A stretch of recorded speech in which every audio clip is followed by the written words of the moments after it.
नमस्कार दोस्तों। यूएस में अगर डेमोक्रेटिक गवर्नमेंट बन जाती है तो उसका क्या इम्पैक्ट होगा इंडिया की इकोनॉमी पर, स्टॉक मार्केट पर और की सेक्टर्स पर। यूएस में अगर डेमोक्रेटिक गवर्नमेंट बनती है तो कुछ स्पेसिफिक पॉलिसी प्रायोरिटीज होंगी, जैसे कि क्लाइमेट एक्शन या ह्यूमन राइट्स। इस सब का सीधा सीधा असर इंडिया पर पड़ सकता है। हिस्टोरिकली डेमोक्रेटिक एडमिनिस्ट्रेशन के साथ इंडिया का रिलेशनशिप थोड़ा सा कॉम्प्लेक्स रहा है। ओबामा एडमिनिस्ट्रेशन के टाइम पे सीएए प्रोटेस्ट और कश्मीर पर यूएस ने क्रिटिसिज्म दिखाया है। चलिए देखते हैं कुछ ऐसे की एरियाज जो कि पोटेंशियली इम्पैक्ट हो सकते हैं। Trade relationship. डेमोक्रेट्स का फोकस हमेशा से मल्टीलेटरल ट्रेड पर होता है, जो कि इंडियन एक्सपोर्टर्स के लिए बेनिफिशियल साबित हो सकता है, जैसे कि एग्रीकल्चरल सेक्टर। लेकिन स्ट्रिक्टर एनवायरनमेंट स्टैंडर्ड्स टेक्सटाइल और केमिकल इंडस्ट्रीज के लिए हर्डल बन सकते हैं। इमिग्रेशन और workforce. Democratic administration skilled immigration को हमेशा सपोर्ट करते हैं। जैसे रीसेंट वीजा रिफॉर्म्स में H1B रिन्यूअल्स को बहुत इजी बनाया गया है, जो इंडियन आईटी प्रोफेशनल्स के लिए बेनिफिशियल होगा। इसका फायदा हमारे पूरे आईटी सेक्टर को हो सकता है, जैसे कि TCS, इन्फोसिस, जो कंपनीज अपना अच्छा फुटप्रिंट ऑलरेडी यूएस में रखती हैं। US department of defence India को एक स्ट्रेटेजिक पार्टनर मानता है, लेकिन रीजनल स्टेबिलिटी की कंसर्न्स की वजह से डिपार्टमेंट ऑफ स्टेट अप्रूवल्स को डिले कर सकता है। इसका असर हमारे डिफेंस स्टॉक्स पर हो सकता है, जैसे हिंदुस्तान एरोनॉटिक्स। अगर इंडियन इकोनॉमी की बात करें तो इकोनॉमी पर मिक्स्ड इम्पैक्ट्स आ सकते हैं। पॉजिटिव इम्पैक्ट, फार्मास्यूटिकल्स के सेक्टर्स के एक्सपोर्ट इंक्रीज हो सकते हैं, क्योंकि global health initiatives affordable medication को सपोर्ट करते हैं। इसका फायदा डॉक्टर रेड्डी, सन फार्मा को हो सकता है। और चैलेंजेस क्या रहेंगे? यूएस की new labour standard regulation Indian textile और मैन्युफैक्चरिंग एक्सपोर्ट को इम्पैक्ट कर सकती है। टाटा केमिकल जैसे हैवी इंडस्ट्रीज को भी एनवायरमेंटल कंसर्न्स की वजह से एक्सपोर्ट में हर्डल्स हो सकते हैं। चलिए एक बार स्पेसिफिक सेक्टर्स और स्टॉक्स पर भी फोकस कर लेते हैं।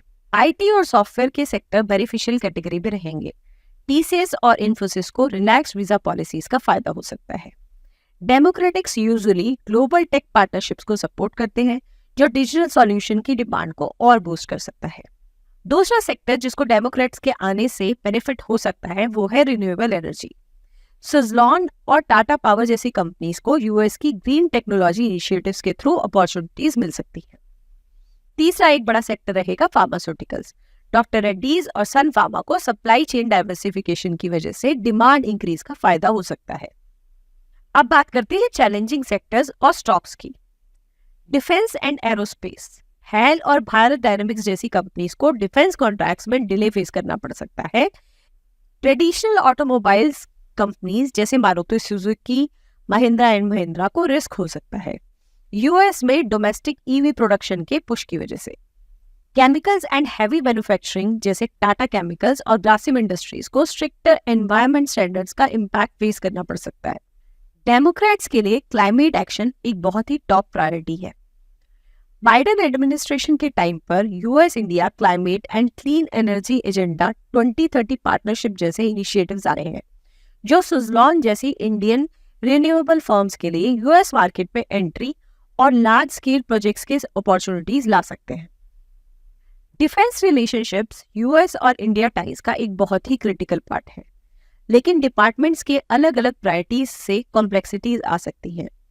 डिपार्टमेंट ऑफ डिफेंस इंडिया के स्ट्रैटेजिक रोल को वैल्यू करता है, लेकिन department of state region stability concerns की वजह से डिफेंस डील्स में डिले हो सकता है, जिससे भारत डायनामिक्स या हैल जैसी कंपनीज को इम्पैक्ट होगा।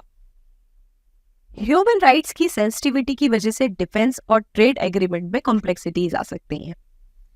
Sectors like IT, renewable energy, pharmaceuticals Democrats की पॉलिसीज से बेनिफिट कर सकते हैं। इंडियन कंपनीज को ये अपॉर्चुनिटीज ग्लोबल स्टैंडर्ड के साथ अलाइन होकर मिल सकती हैं। आई थिंक डेमोक्रेट्स के पावर में आने से कुछ बेनिफिट्स होंगे और कुछ चैलेंजेस आएंगे।